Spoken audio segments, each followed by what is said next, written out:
Masechet Baba Batra, Ain Dalet Amud Bet, la conclusion. La Gemara continuait de nous faire part d'histoires allégoriques, métaphoriques, énigmatiques, pour véhiculer des idées profondes. On est arrivé à la 19e anecdote. Alors hier on l'a lu, on l'a traduite, mais on n'a pas expliqué. Voici, je relis. Rabbi Yehuda Hindoua, Mishta'e. Rabbi Yehuda, qui venait de l'Inde, selon certains, l'Inde hindoue, ou de l'Éthiopie, Kush, selon d'autres, Mishta'e, il racontait. Qu'est-ce qu'il a raconté? Zimna Hada, Hava Azlinan Besfinata. Une fois, on était en voyage en bateau. Hazinan Hau Eventava. De Hava Hadir Latanina. Et on a aperçu, on a vu dans la mer une pierre précieuse qui était entourée de serpents. Nahit bar Amorai le Atouya. Et voilà que un sous-marin, un plongeur sous-marin, a été pour chercher la pierre précieuse. Atatanina Ragash. Kabare limivla la lisfinata.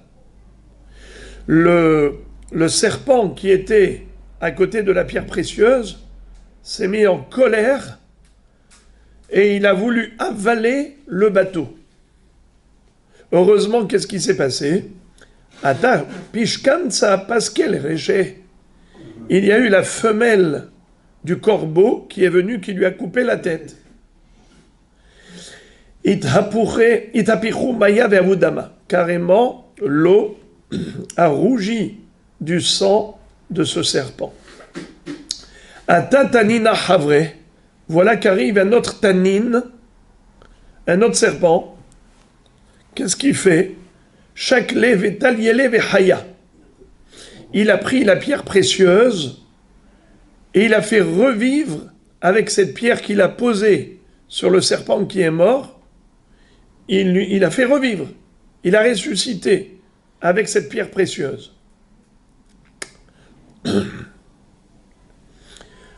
Qu'est-ce qu'il a voulu faire à nouveau?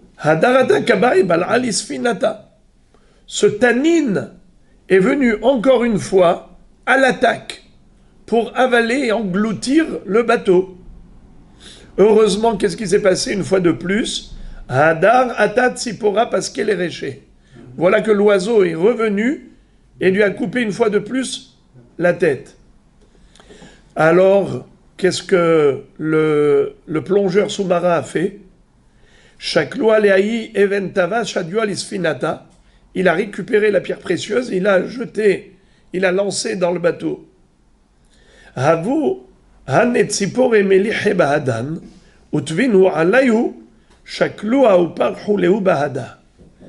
y avait des oiseaux, des volailles, qu'on avait mis dans le sel, n'est-ce pas? Quand on veut conserver longtemps de la viande, on la laisse mariner. La volaille, on la laisse mariner dans le sel. Et c'est comme ça que ces volailles étaient là dans le bateau. Parce qu'on avait l'intention de les manger, en effet. Mais qu'est-ce qui s'est passé? Dès qu'on a mis la pierre précieuse sur eux, eh bien, figure-toi qu'il y a eu résurrection de ces oiseaux. Ils se sont envolés avec la pierre précieuse.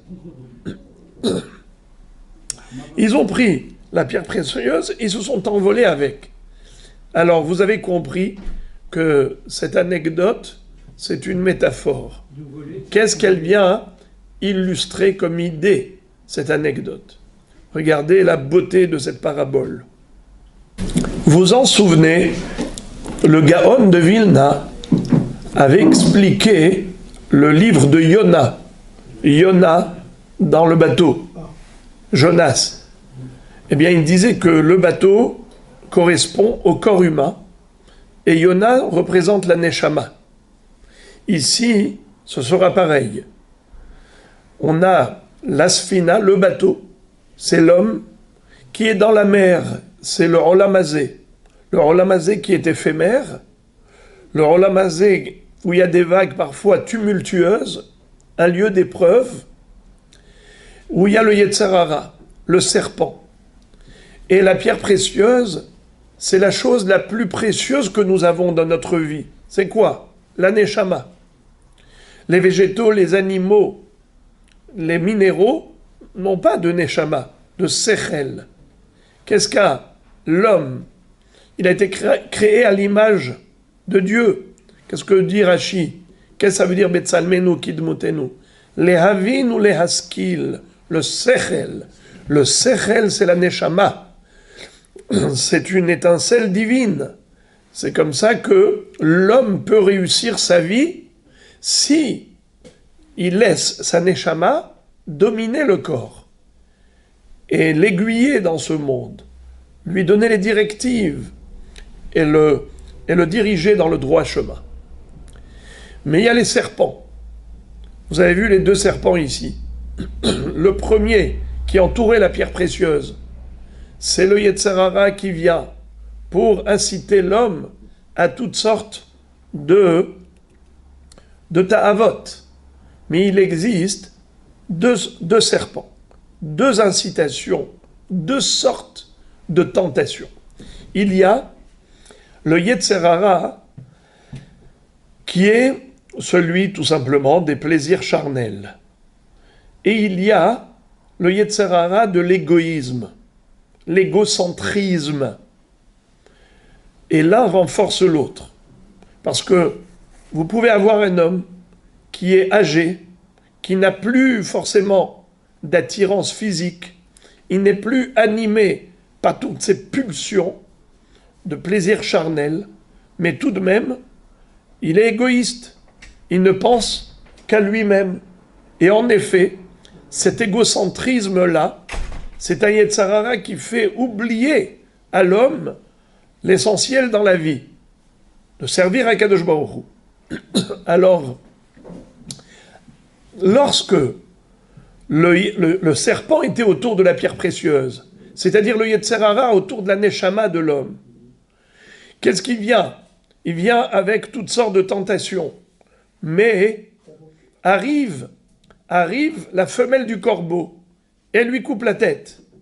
On a déjà dit que pourquoi les Talmidei Chachamim sont comparés au corbeau? Chez Horot Ka'orev, on avait dit que la femelle du corbeau, elle est cruelle envers ses petits, car les petits sont de couleur blanche alors qu'elle est noire. Au début, elle ne le reconnaît pas. Elle ne les nourrit même pas. C'est que je vois qu'il envoie leur nourriture avec la putréfaction de leurs propres excréments qui pullulent d'insectes qui deviennent en effet la nourriture de ces petits. Noten livhema lahma livne orev asher ikra'u. Et c'est comme ça que les Talmidei Chachamim, les tzadikim, ils se comportent souvent comme la femelle du corbeau, à savoir cruels. Ils sont cruels vis-à-vis d'eux-mêmes. Cruels vis-à-vis d'eux-mêmes parce qu'ils se privent de beaucoup de choses. Ils ne cherchent pas toutes sortes de plaisirs. Ils savent que, selon le sechel, on est dans ce monde pour un but et un objectif précis. Dieu nous a octroyé des missions, accomplir Torah et mitzvot, surmonter les épreuves. Des gens qui ne courent qu'après des futilités, des vanités, ils passent à côté de la vérité. Eh bien, eux, ils ont le sechel, la neshama, qui leur indique le droit chemin. Alors, ils arrivent parfois à dominer la passion. Dominer la passion, c'est comme de la cruauté vis-à-vis d'eux-mêmes, et parfois même vis-à-vis de leur famille. Parce qu'au lieu de gâter ses enfants, au lieu d'aller travailler pour aller chercher de la richesse, pour pouvoir chérir et choyer sa famille, ses enfants, alors il les habitue à se contenter de très peu. Ça aussi, c'est un comportement de la femelle du corbeau. Mais tout ça vise à préserver ce qu'il y a de plus précieux, ce diamant-là, qui s'appelle la Neshama.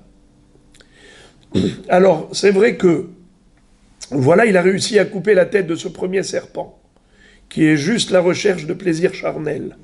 Mais il y a le deuxième serpent, qui est celui de l'égoïsme, de l'égocentrisme, même si il a réussi au début à maîtriser ses tentations, mais arrive maintenant un autre serpent qui va faire revivre le premier. Comment ? Ce Yetzer Hara de l'égocentrisme arrive maintenant avec la pierre précieuse. Il va faire revivre le premier serpent. Vous avez vu dans l'anecdote, dans la parabole, qu'est-ce qu'a fait le deuxième serpent ? Il a fait, avec la pierre précieuse, il a mis sur le premier serpent, qui a eu la tête coupée par le corbeau, eh bien, il a ressuscité. Alors, qu'est-ce que cela signifie ? Qu'est-ce que cela représente ? C'est que maintenant, le Yetzer Hara, quand il voit qu'il ne peut pas de but en blanc pousser le tzaddik à faire des bêtises, maintenant, il lui donne à perdre son temps pour rien, c'est-à-dire juste pour se procurer du plaisir et de faire des havérotes. Ok, tu vas pas faire des havérotes, mais quand même, tu peux aussi profiter du monde. Tu peux jouir des deux mondes à la fois. Le Olam Hazé, le Olam Haba, qui t'empêche d'aller consacrer beaucoup de temps pour, justement, profiter de ce monde, pour remercier Akadosh Baruch Hu pour les bonnes choses, pour aller chérir ta famille, ainsi de suite. Et alors, à ce moment-là, le Yetzer Hara est très malin. Il peut le faire basculer à nouveau dans la course effrénée après les plaisirs et les richesses de ce monde, comme tout le monde. Il n'a pas réussi au début par des appâts artificiels, par des appâts naturels. Eh bien maintenant, il vient avec des raisonnements logiques. Et on le sait très bien, que la raison, tout ce qui est rationnel, tout ce qui est raisonnement logique, provient de la Neshama. Alors il va essayer de trouver des arguments intellectuels pour le pousser à la course après le plaisir personnel. Toutes sortes d'intérêts. Et ça s'appelle que le deuxième serpent a fait revivre le premier serpent qui est mort. Au début, il a réussi à se maîtriser, à dominer ses passions. Il ne va pas faire comme les Réchaïm. Donc, le corbeau, la cruauté en quelque sorte, vis-à-vis de soi-même, être strict, rigoureux vis-à-vis de soi-même, s'imposer une discipline qui n'est pas évidente, tout cela, ça a tué le premier serpent. Mais voilà qu'il va ressusciter. Mais cette fois-ci, non pas parce que de but en blanc, Yetzer Hara lui dit « Allez, vas-y, faire comme tout le monde ». Non, avec toutes sortes de raisonnements logiques. Il va essayer de justifier le premier Yetzer Hara. C'est-à-dire que le Yetzer Hara de l'égoïsme va faire revivre le Yetzer Hara de la passion. Comment ? Avec la pierre précieuse.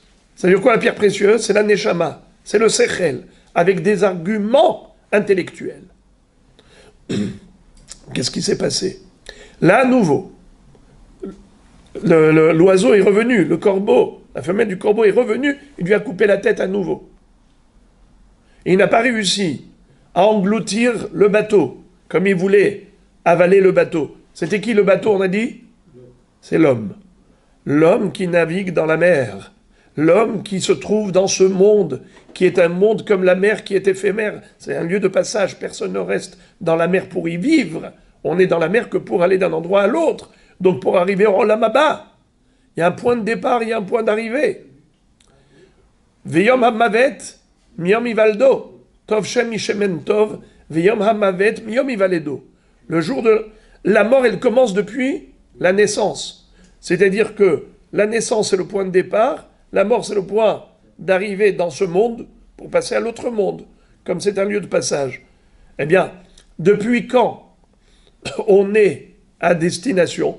Depuis le moment où on est sorti du point de départ.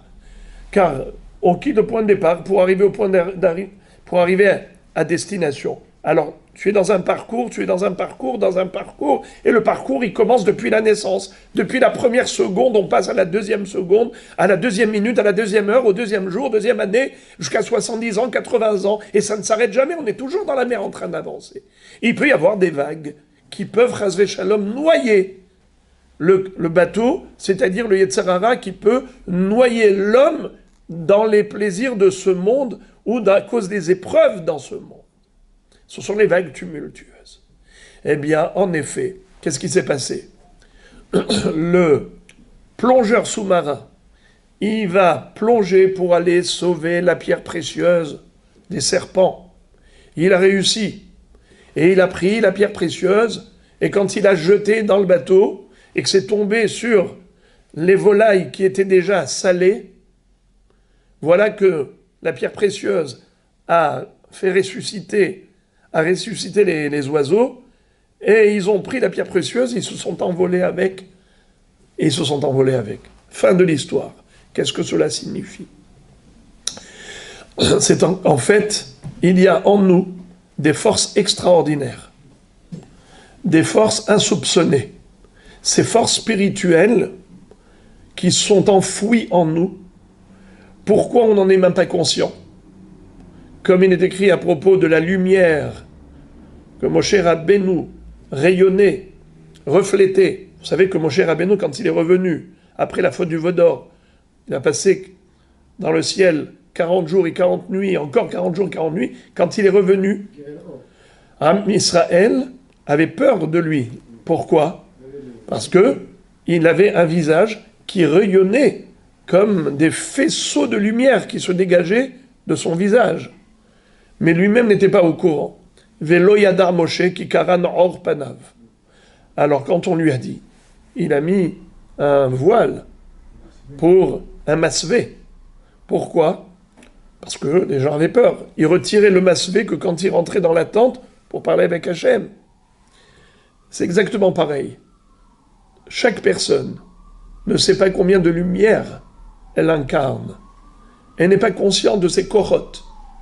Mais quand elle fait teshuva, et quand elle reprend la pierre précieuse, c'est-à-dire que désormais, elle sauve sa neshama des griffes du Yetzer Hara, alors maintenant, elle commence à s'élever, et elle peut atteindre des sommets, s'envoler très très très haut. C'est ça ce que veut dire que désormais les oiseaux, les volailles qui avaient été déjà marinées, c'est-à-dire mortes et enterrées en quelque sorte, c'est-à-dire on l'avait déjà mis dans le sel comme pour dire ça y est, c'est fichu. Eh bien non, quand tu fais une teshuva vraie, sincère, profonde, avec la conviction, eh bien sache qu'à ce moment-là, Kadosh Baruch Hu peut te donner de l'aide. Si tu décides de progresser, eh bien tu vas accéder à de très très hauts niveaux, comme l'oiseau qui s'envole avec la pierre précieuse. Ainsi la personne, elle élève sa neshama au plus haut niveau. Voilà donc les amis, l'une des interprétations de la 19e métaphore. Encore, 20e histoire. Tanu Rabbanan Maaseh Rabbi Eliezer et Rabbi Yoshua, שהיו באים בספינה, והיה רבי אליעזר ישן, ורבי יהושע ניעור, נזדעזע רבי יהושע, וננער רבי אליעזר. Ils étaient en bateau tous les deux, ces grands maîtres, Rabbi Yoshua et Rabbi Eliezer.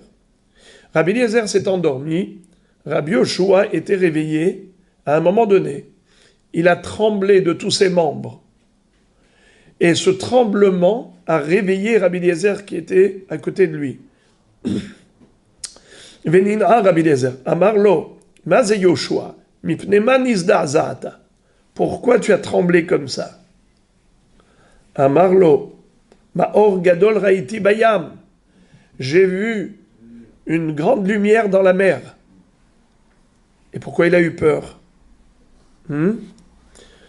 Alors, il y a ceux qui expliquent que peut-être Rabbi Yoshua a eu peur, d'après le pshat,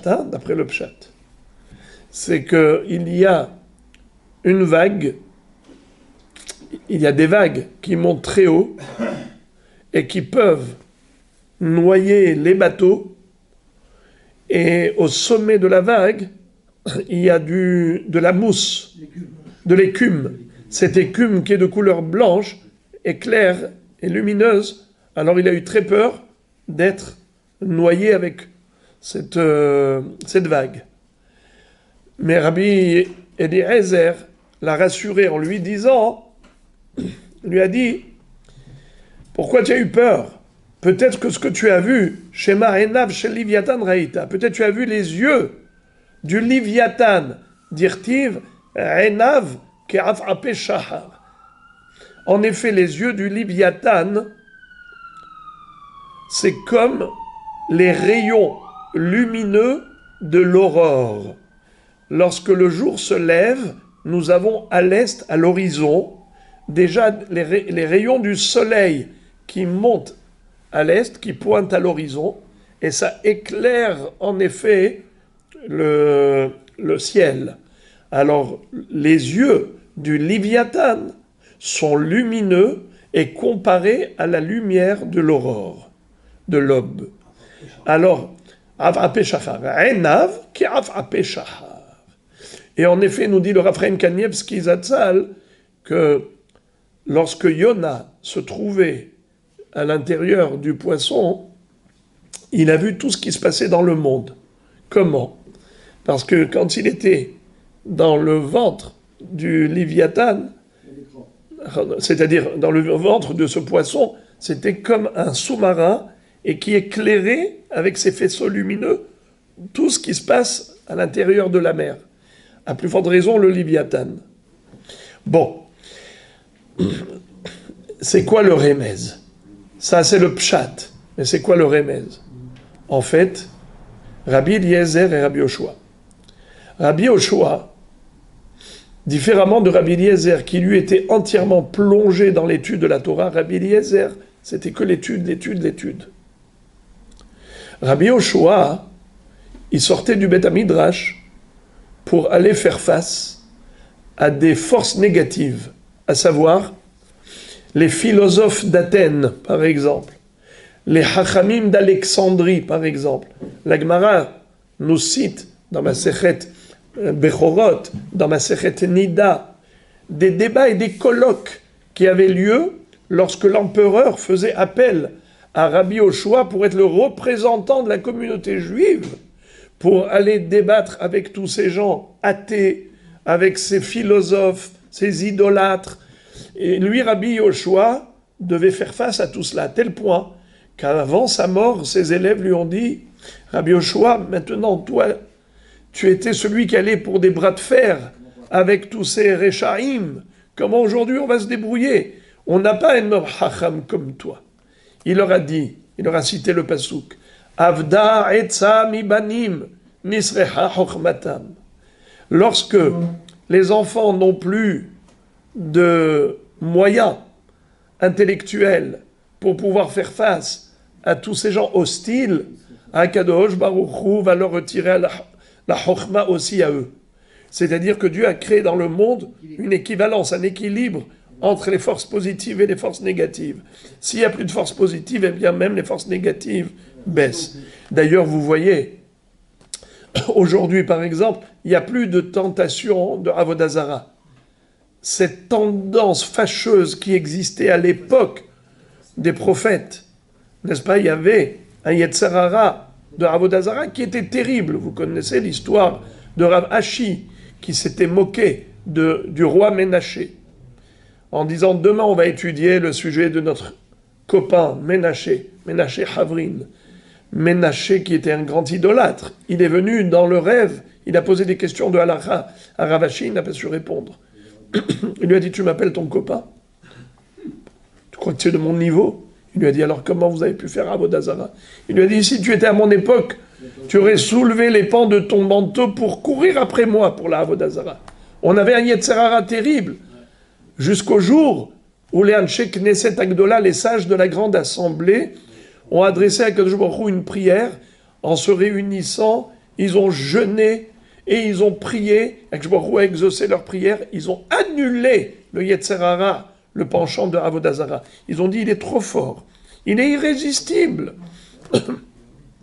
Quand ils ont vu un lion de feu sortir du Kodesh HaKodashim, ils ont dit, Haïnu Yitzra de Avodah Zara. C'est lui, le penchant de la Avodah Zara. Il était brûlant comme le feu, fort comme un lion. Alors, depuis, c'est vrai qu'on n'a plus de Yetzer Hara de Avodah Zara, mais on n'a plus non plus la prophétie. Les prophètes qu'on avait à l'époque, il n'y en a plus.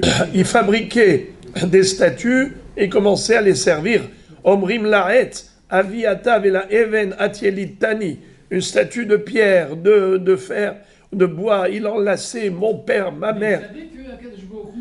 Il le savait dans la tête, mais le cœur était passionné par la Avodah Zara. Et comment ça a commencé? Puisque vous posez la question, alors je suis obligé de vous répondre. Alors, ça a commencé parce que, en fait, il pensait que c'était les moyens, les vecteurs des forces divines. Comme quoi, Kadosh Baruch Hu, quand il a créé le monde, il a accordé à des émissaires la gestion du monde. Les astres, les étoiles, les constellations, tout cela, le soleil, la lune, tout cela, ce sont des envoyés de Dieu. Ça, c'était les premiers idolâtres. Pourquoi ils faisaient des corbanotes pour les astres? Parce qu'ils pensaient que si Dieu a établi dans le monde un programme naturel qui est le déterminisme lié au signe du zodiaque, c'est-à-dire tous ces astres, l'astrologie, ça veut dire que c'est ça les règles du monde. Ça veut dire que ce qui régit le monde, c'est l'astrologie. Alors, ça veut dire que Dieu veut qu'on offre aux astres des sacrifices pour les honorer, car celui qui honore le ministre, indirectement, il honore le roi, parce que c'est le roi qui a nommé le ministre comme étant le gouverneur. Mais quelle est la différence? C'est qu'un roi, quand il nomme un ministre gouverneur, le ministre, il a une force. C'est un homme comme le roi. Lui, c'est un être humain, lui, c'est un être humain. Lui, il est plus élevé, d'accord, au niveau hiérarchique, mais comment le gouverneur agit? Il agit en indépendance, en autonomie. Tandis que les astres, les mazzalot que Akadosh Baruch Hu a créés dans le monde, ils ne sont pas autonomes. C'est comme un marteau dans les mains du menuisier. Est-ce que l'ébéniste, quand il tape avec le marteau, on va dire le marteau, c'est lui qui a construit le meuble? Non. Quand le menuisier construit le meuble avec le marteau avec lequel il frappe sur le clou, c'est pas le marteau qui frappe sur le clou, c'est l'ébéniste qui se sert du marteau. Donc le marteau n'a aucune autonomie. Donc tu vas pas faire du kavod au marteau, tu fais kavod à l'ébéniste. Eh bien, tu vas pas faire kavod aux astres, tu fais kavod à Kadosh Baruch Hu. Et ne pense pas qu'en faisant kavod au marteau, tu fais kavod à l'ébéniste. En faisant kavod aux astres, tu fais pas kavod à Dieu. En od milevado, il n'y a nul autre que lui. Mais eux, qu'est-ce qu'ils croyaient? Que Akadosh Baruch Hu, il a créé un enchaînement de parcours de ces kohot, le mazal. Au lieu de comprendre qu'Akadosh Baruch Hu, il est mézil, la tzlacha, par le mazal, nozel. Eux, ils ont cru que le mazal était indépendant. Et donc, ils ont fait kavod au mazalot. Et après, ils ont oublié carrément Dieu. La génération d'après, elle se dégrade encore plus. Et ils pensent que mettre les kohot, ils passent par là. Bon. En tout cas, où ils proviennent de là. C'est pour fermer la parenthèse que je vais dire que quand on avait des prophètes, c'est parce qu'il y avait aussi une force négative très forte de Avodah Zara. Quand il n'y a plus de Yetzer Hara de Avodah Zara, on n'a plus de force positive de la prophétie. Ce contact direct avec Akadosh Baruch Hu qui passait par la prophétie. Alors, Rabbi Yoshua ben Hanania, c'était le Chacham. Il y a plusieurs midrashim, à part les Gemarot, Prorot, Nida, où il était en face de Chachmei Atuna, Saveh de Atuna, Chachmei Alexandria. Dans le midrashim, on retrouve des choses extraordinaires. On n'a pas le temps de faire sa biographie, mais Rabbi Yoshua ben Hanania, Ashrei yoladto. Rabban Yochanan ben Zakkai a dit de lui, heureuse est sa maman qui l'a mise au monde. Alors, qu'est-ce qui s'est passé? Il y avait Rabbi Eliezer et Rabbi Yoshua dans le bateau. Le bateau représente la galoute.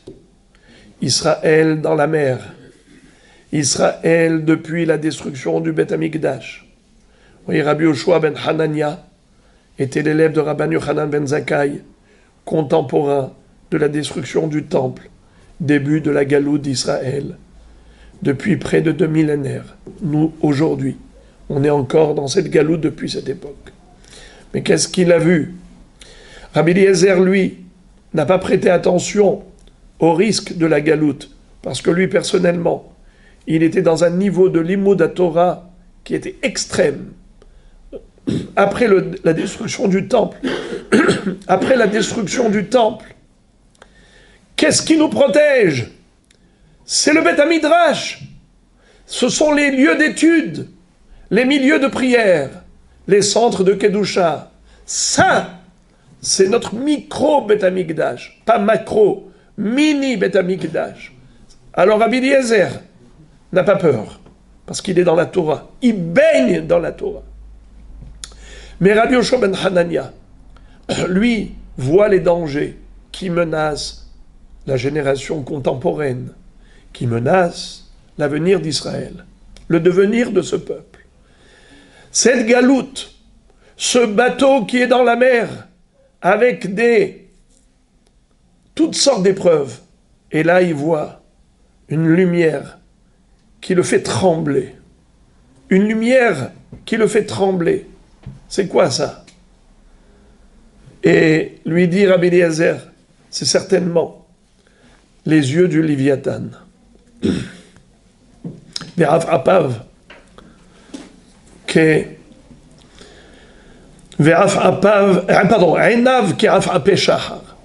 Alors, c'est quoi ça?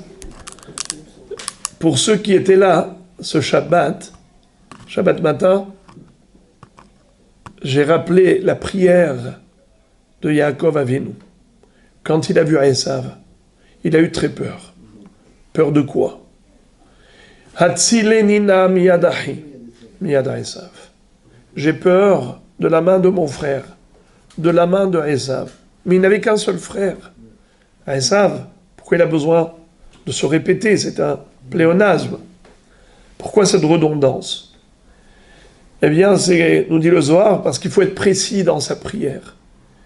Donc il fallait dire Hatzilinna miyad ahi Esav, parce que quand tu t'adresses à Dieu, si vraiment tu es convaincu qu'Hachem peut t'aider, alors tu vas lui dire les choses de tout ton cœur, tu vas tout dire. Tu ne diras pas les choses à moitié. Oui, mais pourquoi dire 2 fois le mot yad? Hatzilinna miyad ahi, miyad Esav. Le Beth HaLevi explique que Esav a 2 mains. Une main cruelle, c'est la main de Hitler. Une main séduisante, la main de la fraternité, la main de l'assimilation.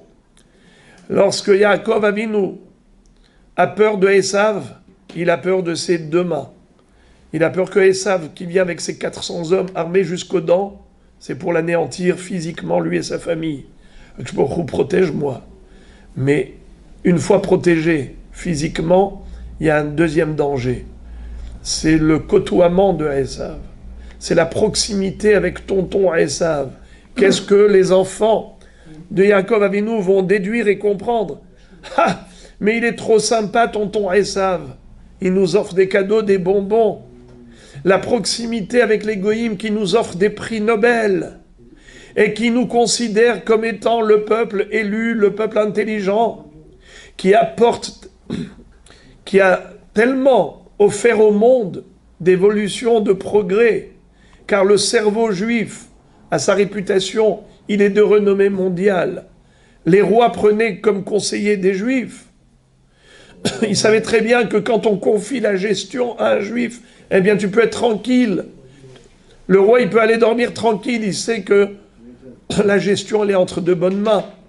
C'est la raison pour laquelle les juifs, très souvent, lors de l'âge d'or, ce qu'on appelle l'âge d'or, où la galoute n'était plus tumultueuse physiquement parlant. Au contraire, elle était comme un long fleuve tranquille, et que les Juifs ont réussi à trouver du confort et commodité au sein des nations, à ce moment-là, le risque était que trop de proximité allait faire tomber les barrières de l'identité. Et désormais, le risque de perte identitaire menaçait l'existence juive. C'est ce danger d'assimilation qui est comparé au faisceau de lumière. En pleine mer, il a vu la lumière du Léviathan. Léviathan qui veut dire livouille, levaya, c'est-à-dire l'accompagnement, le bel accompagnement des nations. Là, ce que les goïms n'ont pas réussi à faire par la force, Israël peut se faire lui-même par la gentillesse des nations. C'est de cela qu'il a tremblé. Il a eu très peur. Et l'histoire s'arrête là. Comme pour dire, on est toujours menacé de cela. Am Israël est toujours ballotté entre les deux mains de Esav. Yadahi, Yad Esav. On est menacé physiquement. Ça s'arrête d'être menacé physiquement, alors tout va bien. Alors on commence à imiter les autres.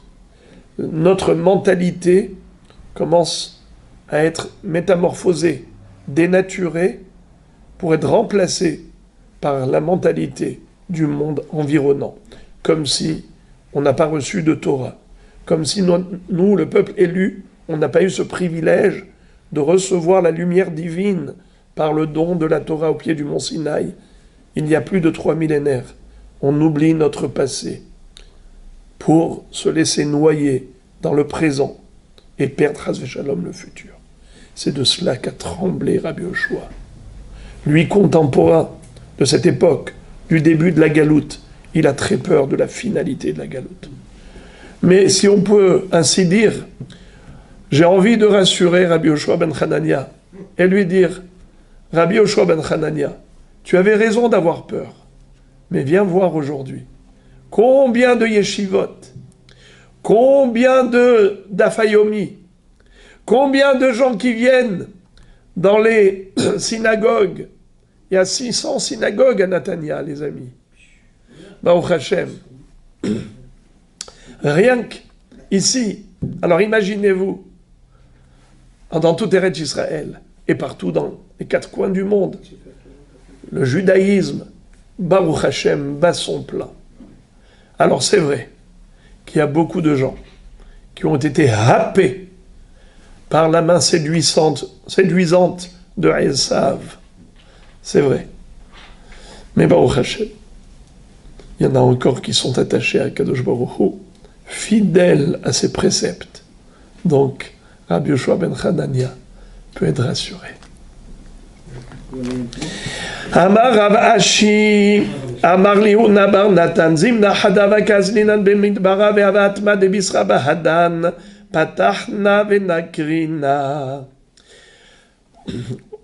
Rav Ashi raconte, puisqu'on a parlé précédemment de la pierre précieuse qui avait ressuscité le serpent mort, maintenant il va nous raconter une histoire Rav Ashi qui est similaire. C'est-à-dire que ils étaient dans le désert, chemin faisant, ils avaient avec eux de la viande, une patte de bête pour la griller. Il avait ouverte pour retirer le nerf sciatique, retirer les graisses interdites, et quand ils ont posé cela sur des plantes qui étaient par terre, c'est-à-dire sur le sol, le temps d'aller chercher du bois pour allumer le feu et griller cette viande, figurez-vous qu'elle s'est retrouvée entièrement fermée, ressoudée. On l'a grillée sur du bois qu'on a trouvé là-bas, et figurez-vous qu'un an plus tard, on est revenu ici, on a trouvé ces braises encore allumées. Quand j'ai été raconter ça à Mimar, il m'a dit, eh bien, je vais te dévoiler le secret de cette plante. Cette plante, elle s'appelle Samtere. Samtere, c'est quoi? C'est une plante qui est capable de ressouder 2 choses. Sam, Tré, sam, c'est un produit. Tré, c'est deux. Chaque chose qui est divisée en deux, avec ce sam, avec cette plante-là, tu peux la relier. C'est ce qui a fait que même cette chair qui était déjà d'une bête morte, elle a été ressoudée. Ça veut dire que avec ça, tu peux utiliser ce sam, ces plantes-là. Quelqu'un qui a eu une blessure, tu mets cette plante, tout de suite, ça va cicatriser. Et également, ces braises qui étaient encore flamboyantes, enfin, c'est-à-dire il y avait encore dedans du feu, c'était du bois de rotem. Et le bois de rotem ne s'éteint pas facilement. Hashem atzila nafshi misefat sheker milashon remiya, ma iten lecha ou ma yosif lach lashon remiya, hitze gibor shenunim, in gahale retamim. Alors, hitze gibor shenunim, in gahale retamim. Celui qui dit du lashon hara, c'est comme des flèches, et c'est comme des braises qui restent allumées longtemps. Ça veut dire que les méfaits d'une parole négative, ça dure longtemps. Alors, on a comparé le lashon hara au gehalim, aux braises de rotem. Retamim. C'est quoi le rotem? C'est un bois. Vous connaissez pas ce bois-là de rotem? Vous connaissez pas? Eh bien, moi non plus.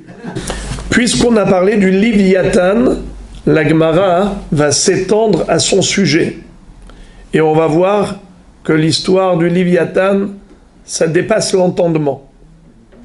On a déjà vu hier, on a traduit, on va relire très vite. Regardez, la Gemara commence à développer le sujet du Léviathan. Vaivra Elohim et ataninim agedolim, hachatargimu arzile de yama, Rabbi Yochanan Amar, זה לוויתן נחש בריח ולוויתן נחש הקלטון. שנאמר ביום ההוא יפקוד השם בחרבו הקשה והגדולה והחזקה על לוויתן נחש בריח ועל לוויתן נחש הקלטון והרג את התנים בים. Qu'est-ce que ça veut dire? C'est un passouk de Ishaïa. Mais avant de parler du Léviathan, d'abord le passouk dans Bereshit. Nous voyons que Dieu a demandé à l'eau de produire des êtres aquatiques. Ce sont tous les poissons. Mais à propos des monstres de la mer, il est écrit qu'Akadosh Baruch Hu les a créés spécialement. Vaivra Elohim et taninim agedolim. Dieu a créé les grands taninim. C'est quoi ces grands taninim? Alors, c'est une mahloket entre les Bnei Eretz Israël et les Bnei Bavel. En Babylonie, on traduisait Arzile de Yama. Qu'est-ce que ça veut dire Arzile de Yama? C'est le Rehem de la mer. Le Rehem, c'est un cerf, une gazelle, mais qui est d'une taille fantastique, une taille gigantesque dont on n'a même pas idée.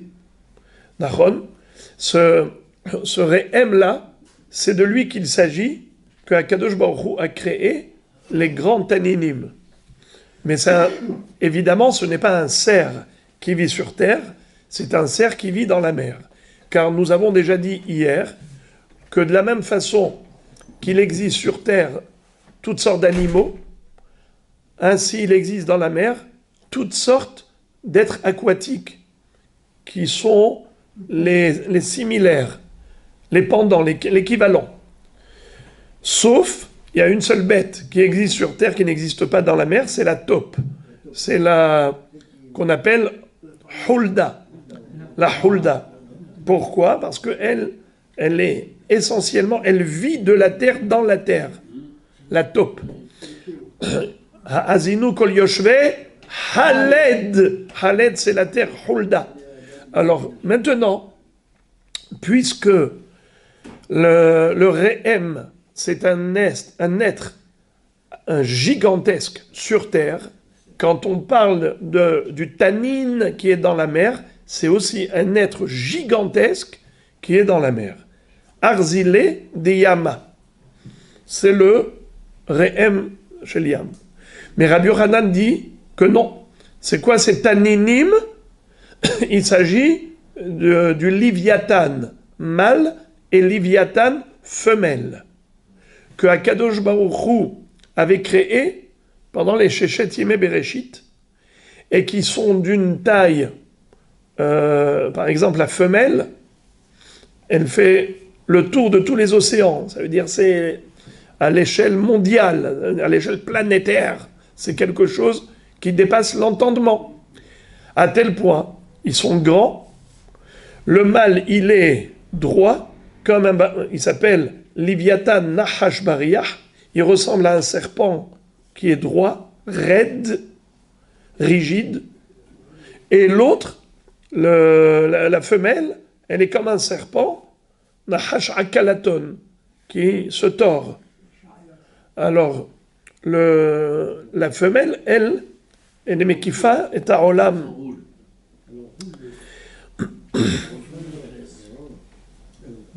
Donc lorsqu'on parle, on ne parle pas du Léviathan comme Léviathan d'aujourd'hui. Vous savez qu'aujourd'hui on appelle le Léviathan la baleine. La baleine s'appelle Léviathan, ou bien des crocodiles, mais c'est sûr que c'est pas ça. Pourquoi? Parce que la baleine et le crocodile, ce sont des êtres grands, mais c'est sûr que c'est pas d'eux qu'on parle quand on dit que les Hatid Lavo, Akadosh Baruch Hu va donner aux tzadikim de la chair du Léviathan. Alors le Léviathan, c'est forcément un dag tahor qui a des écailles et des nageoires, ça ne peut pas être ni le crocodile, ni la baleine qui n'ont pas d'écailles ou de nageoires. Le crocodile n'a pas de nageoires ou l'autre n'a pas d'écailles, et même les écailles du crocodile ne sont pas des écailles qui s'enlèvent.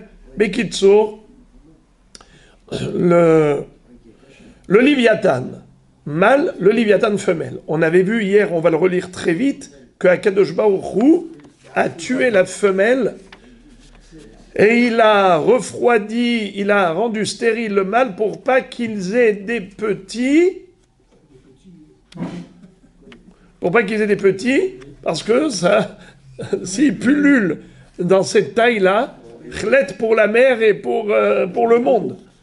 Et d'ailleurs, pourquoi est-ce qu'il a rendu stérile le mâle, puisque de toutes les façons il a tué la femelle? Deux raisons. Soit pour pas qu'il aille, le Léviathan, avec un autre poisson, une autre femelle, soit pour pas que dans sa colère de ne pas avoir une femelle, il commence à s'énerver, à se débattre et à tuer tous les poissons de la mer et à faire des bêtises qui sont nuisibles au monde. Alors, Sirès et Azachar, il a rendu stérile le mâle, Verag et Anekeva, il a tué la femelle, et Malhal Tzadikim et Hatid Lavo. Et il a mariné, il a salé pour la conserver pour les Tzadikim, les Hatid Lavo. Qu'est-ce que ça veut dire ça? Qu'est-ce que c'est que cette histoire que... Vous voyez qu'est-ce que c'est que le Léviathan? Kadosh Baruch Hu, il réserve aux Tzadikim la chair du Léviathan. Et on dit à Sukkot, dans Birkat Amazon, que Dieu nous fasse mériter d'être assis dans la soukha qui est faite avec la peau du Léviathan. Qu'est-ce que c'est que cette histoire de la peau du Léviathan? Et on va voir, et on a vu, c'est-à-dire pas ici, mais Nagmara dans Maseret Avodah Zarah nous dit qu'à l'époque du Beth Amikdash, Dieu allait jouer entre guillemets avec le Léviathan. Comme il est écrit dans le Passouk, on le lit à tous les Rosh Chodesh, Barechi Nafshi, Léviathan ze yatzarta le sahigbo. Ce Léviathan, tu l'as créé pour jouer avec. Qu'est-ce que ça veut dire qu'à l'époque du Beth Amikdash, Akadosh Baruch Hu jouait avec le Léviathan? C'est quoi ça? Et Akadosh Baruch Hu a réservé le Léviathan au Tzadikim, la Hatid Lavo, la femelle du Léviathan. Comme il est écrit, Ve'arag et Tatanin Bayam. Non, mais c'est le mâle qui reste, non? Il reste que le mâle. Mais la femelle, elle a été tué et mariné, la petite labo. Après la Gemara dit Af behemot be'arere alef, zachar unekeva bera'am, ve'in male nizkakim zelaze, b'harivim kol ha'olam kulo. Pareil, le shor habar, le behemot be'arere alef, c'est une sorte de buffalo gigantesque qu'on ne connaît pas. Un énorme behemoth qui broute dans 1000 montagnes, tellement il mange. Behemoth, beharere, alef, il les a créés zachar ou nekeva. Et s'ils avaient une progéniture, ils auraient rempli le monde entier, ils l'auraient détruit. Ma'asa Kadosh Baruch Hu sirait cet azachar, il a rendu stérile le mâle, et il a refroidit la femelle pour pas qu'elle ait envie du mâle. Ou shmara la tzadikim la tzidavo. Il les a gardés pour les tzadikim la tzidavo. C'est le shor habar, la serouda de shor habar, la serouda de Liviatan. Shene emar, hinena behemot, c'est un pasuk dans Iyov. Asher asiti imar hatzir kabakar yochel, hinena koho bemotna veono bishri reobitno. C'est-à-dire, sa force est dans ses hanches, ça parle du mâle qui garde son liquide séminal, et la femelle qui garde aussi sa force dans les muscles de son ventre. Elle n'a pas eu de petits. C'est pour ça qu'on retourne dans une cellule du poisson et de la viande. Exactement. Bravo. Alors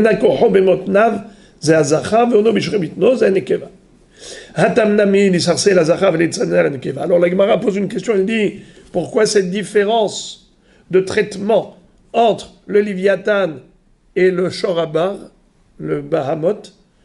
Pourquoi est-ce qu'ici, à propos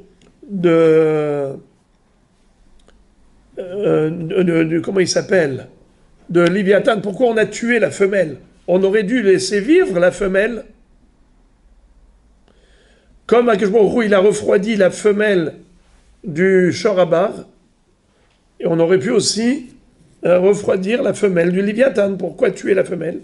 La Gemara dit, Dagim pritze, les poissons, ils ont une forte tendance, c'est-à-dire que même s'ils n'avaient pas cette tentation, mais ils auront quand même la tendance à aller ensemble.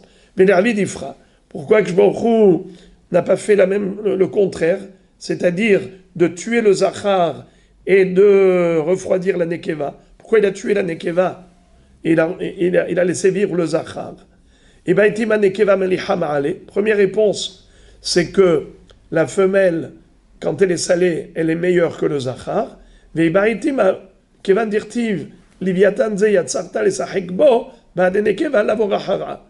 Comme il est écrit que Akadosh Baruch Hu joue avec le Liviatan, si on avait parlé de la femelle, c'est pas joli de dire qu'Akadosh Baruch Hu il joue avec une femelle. C'est pour ça qu'il a tué la femelle, il a laissé le Zachar pour jouer avec. Qu'est-ce que ça veut dire que Dieu il joue avec le Liviatan?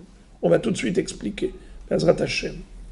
Achanami limlecha la nekeva, kavra melecha ma'ale, bisra melecha lo ma'ale. Pourquoi est-ce que, à propos du shor habar, il n'a pas fait le contraire, c'est-à-dire de tuer la femelle et de la mettre dans le sel? La réponse, c'est que le poisson mariné, c'est bon, mais la viande marinée, c'est pas bon. Ok, fin du sujet. Enfin, pas fin du sujet, la Gemara elle continue avec l'histoire du Liviatan, mais moi je vais m'arrêter là, juste pour donner l'explication. Be'ezrat Hashem. Les Rishonim et même les Aharonim débattent à propos du sujet de Liviatan et du shor habar. Est-ce que tout cela, c'est métaphorique, ou est-ce que ça a un sens aussi littéral, et également métaphorique?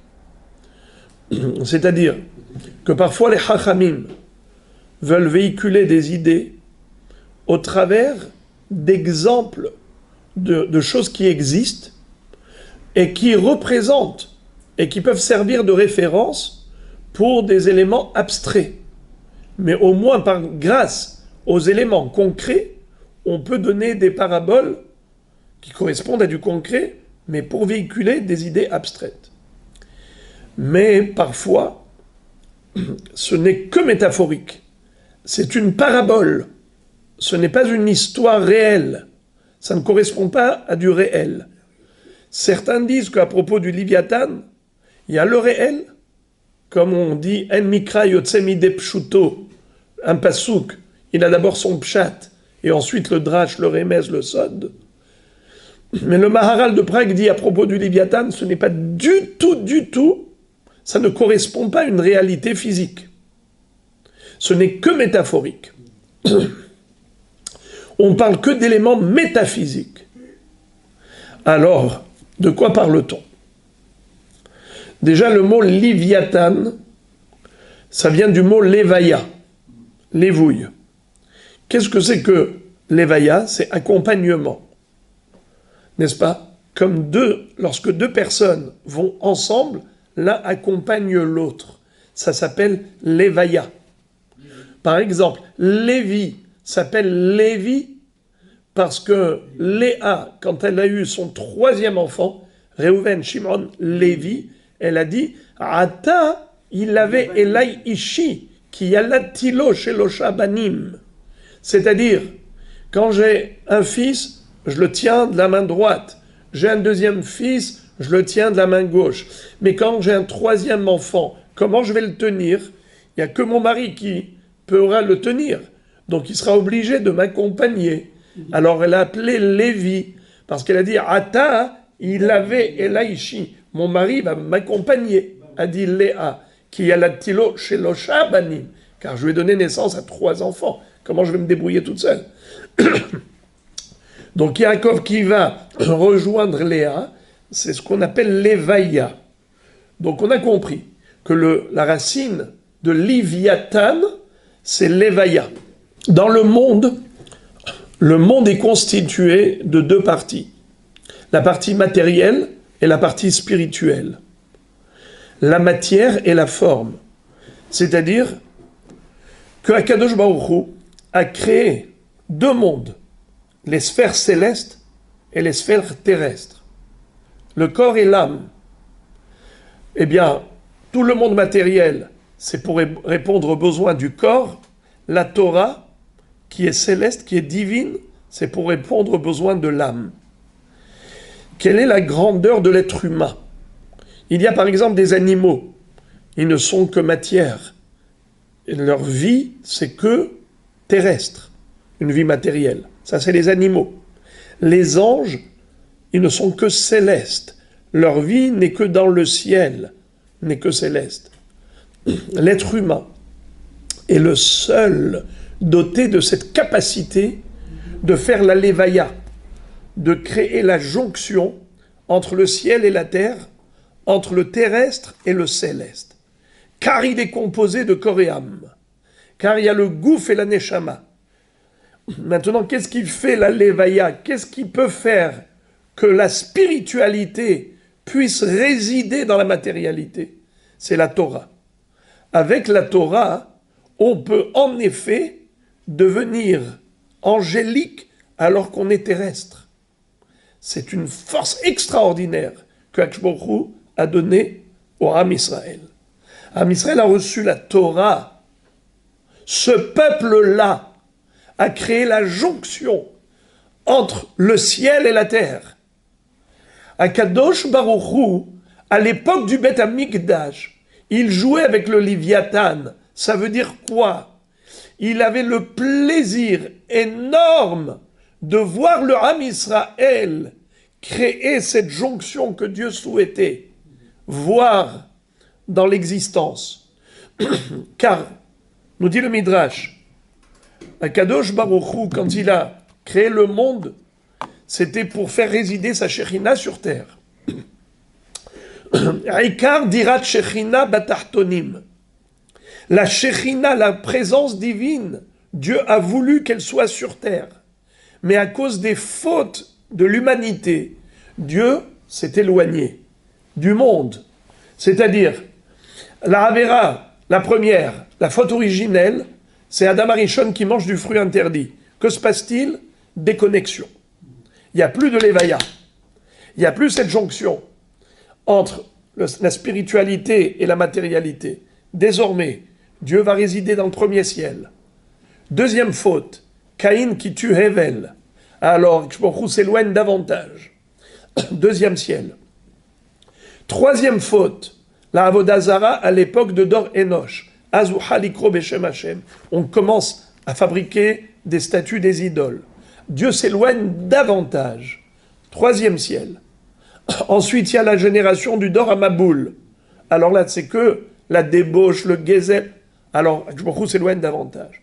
Après, c'est la génération de la tour de Babylone. La génération de la dispersion.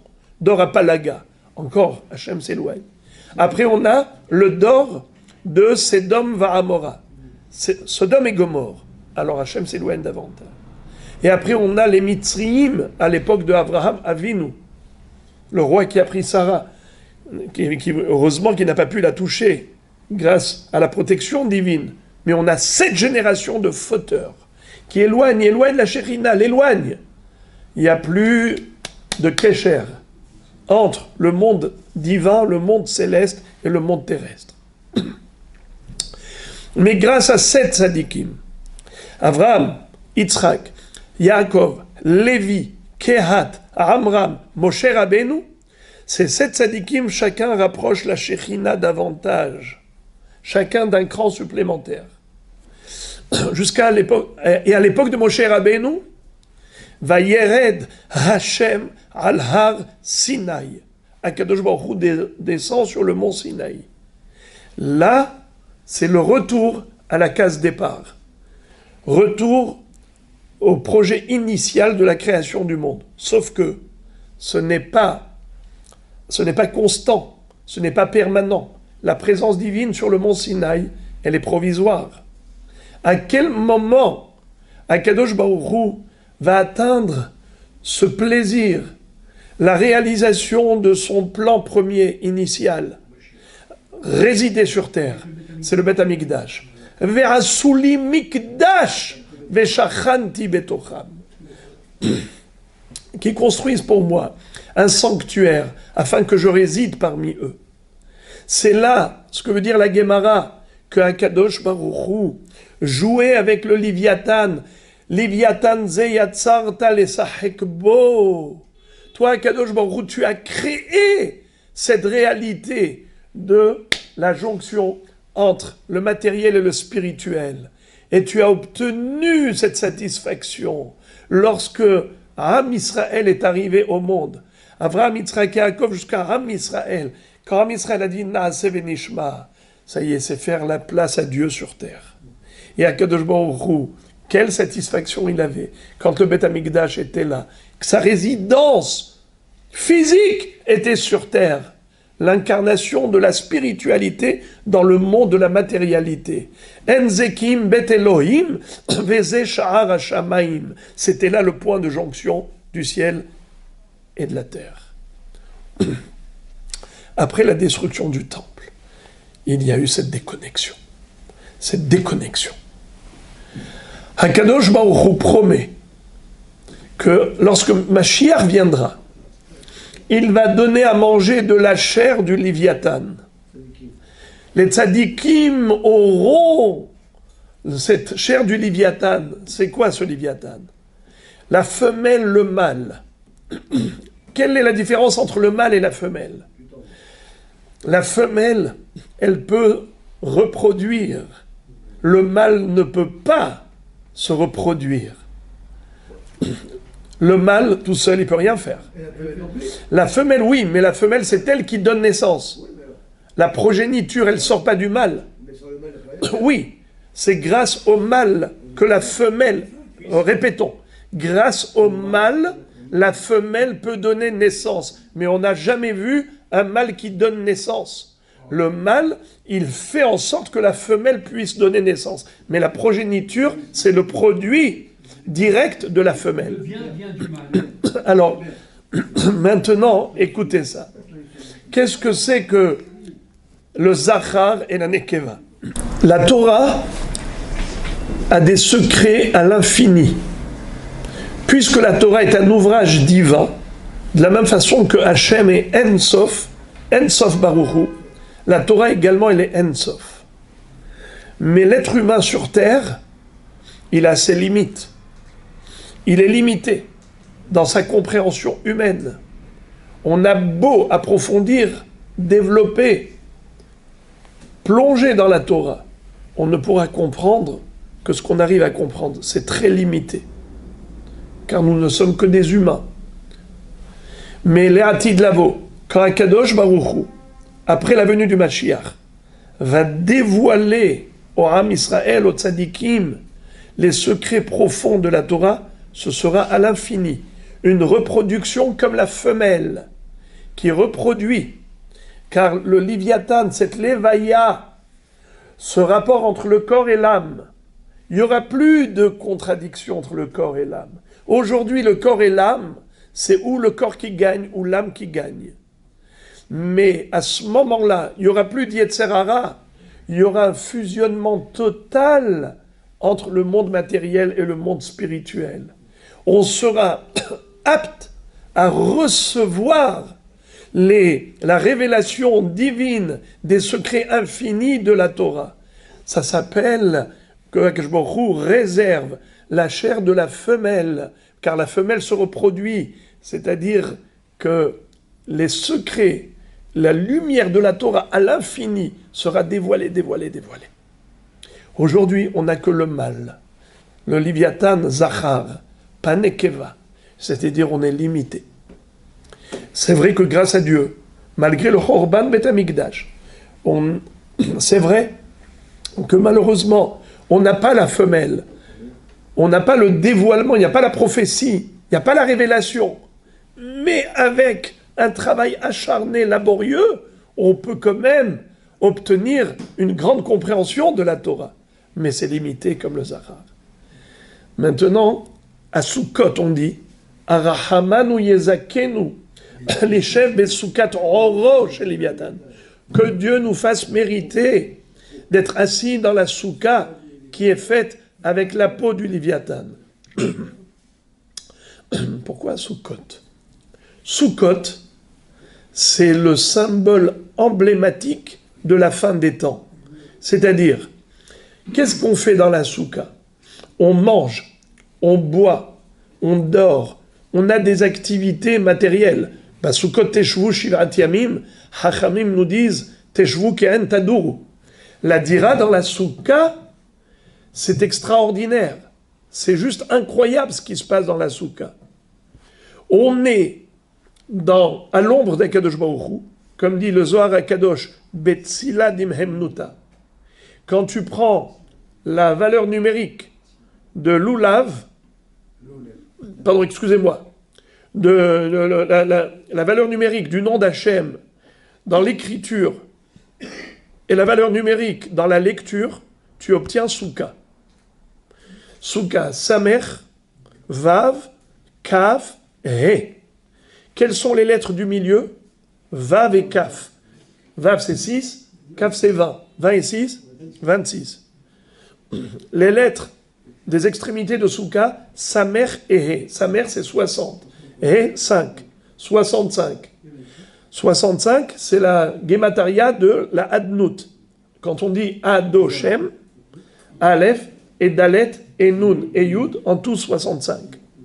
Comment on lit Adnout. Mais comment c'est écrit? Yud Ke Vav Ke, 26. On écrit 26 et on lit 65. Ça fait 91. Soukha. Ça veut dire que le nom d'Hachem, Bikriato Biktivato, Hakadosh Baruch Hu nous dit dans la Soukha, venez chez moi. Je vous invite, venez chez moi. Eviani hamelech hadarab, nagila venismehabach. Et là, on va manger, on va boire, mais chez Hachem. On ne mange pas à la maison. On ne mange pas chez nous. On est invité à la table d'Hakadosh Baruch Hu. On est dans le monde de la sphère céleste, dans le monde d'Hakadosh Baruch Hu. On mange, on fait une mitzvah. On boit, on fait une mitzvah. On dort dans la soukha, on fait une mitzvah. On s'amuse, on discute, on fait une mitzvah. Ça veut dire qu'il n'y a plus de déconnexion entre le monde matériel et le monde spirituel.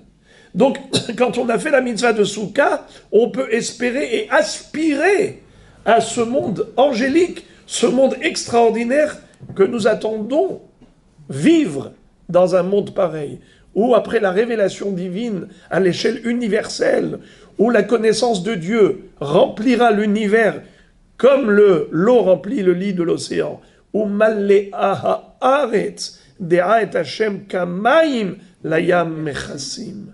Alors c'est cela, cette notion de Léviathan dans la mer, car la mer c'est l'océan talmudique, et on essaye de nager, mais on a nos limites, on n'a que Léviathan mâle, on attend, mais Azrat Hashem Kakshbochu fasse ce qu'on appelle sortir le soleil de son enveloppe. La Gemara nous dit, dans la Sechet Nedarim, il me semble d'Aftet, la Gemara dit, En geinam vegan eden le'atid lavo, ela hakadosh baruch hu motzi hama min artika, tzadikim mitrap'in ba, urshaim nidonin ba, shneemar hine yom ba bo'er katanur, ve'ayu kol arshaim lekash, shemesh tzedaka umarpe bichnafea, ve'ayu kol arshaim lekash, ve'lihat otam hayom haba. Qu'est-ce que ça veut dire? Shbochou, il va faire sortir le soleil de son enveloppe, ça va guérir les tzadikim. Hine, shemesh tzedaka umarpe biknafea. Et nous dit Reish Lakish là-bas dans Nedarim, le même soleil va guérir les tzadikim et va brûler les Rechaim. Car Dieu va faire sortir le soleil de son enveloppe. Qu'est-ce que c'est que ça? C'est quoi ce soleil? C'est la lumière de la Torah, le Or HaGanouz. Cette lumière cachée de la Torah, Kadosh Baruch Hu va la dévoiler. Pour les tzadikim qui toute leur vie n'ont aspiré qu'à cela, de pouvoir mériter une proximité avec Hachem via la Torah, qui va nous faire découvrir un plaisir inouï. Incroyable ce plaisir pour les tzadikim. On se casse la tête pour comprendre. Et du coup, on t'ouvre les portes de la sagesse, les portes de la chokma. Et tu comprends, et tu comprends. Et tu arrives comme ça à te rapprocher d'Akadosh Baruch Hu par la connaissance de Dieu, qui passe par la connaissance et compréhension de la Torah, de ses profondeurs infinies.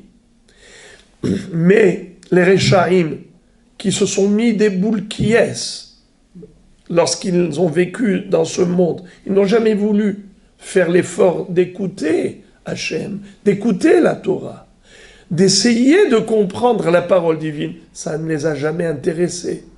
Ils se sont focalisés que sur eux-mêmes, que sur les plaisirs physiques et matériels. Ils n'ont pas développé l'oreille musicale. Ils ne pourront pas profiter de la musique, de la mélodie de la Torah.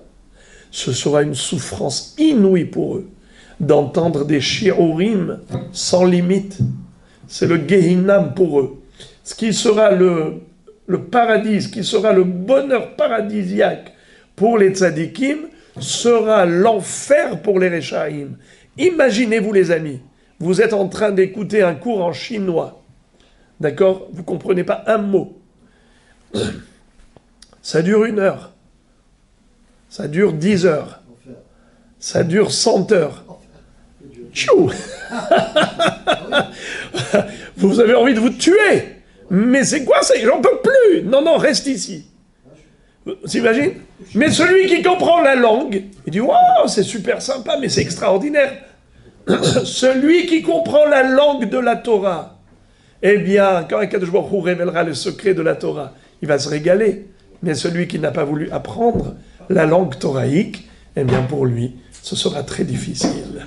Voilà, mon rêve et Rabotai, Yehiratson, voyez-vous, tous les jours, vous essayez de vous casser les dents pour comprendre. Eh bien, Bezrat Hashem, Arachmanu Yezakenu, Vihayenu, Vikarvenu Limot HaMashiach, Ul Binyan Bet HaMikdash, Ul Hayeh HaOlam Haba.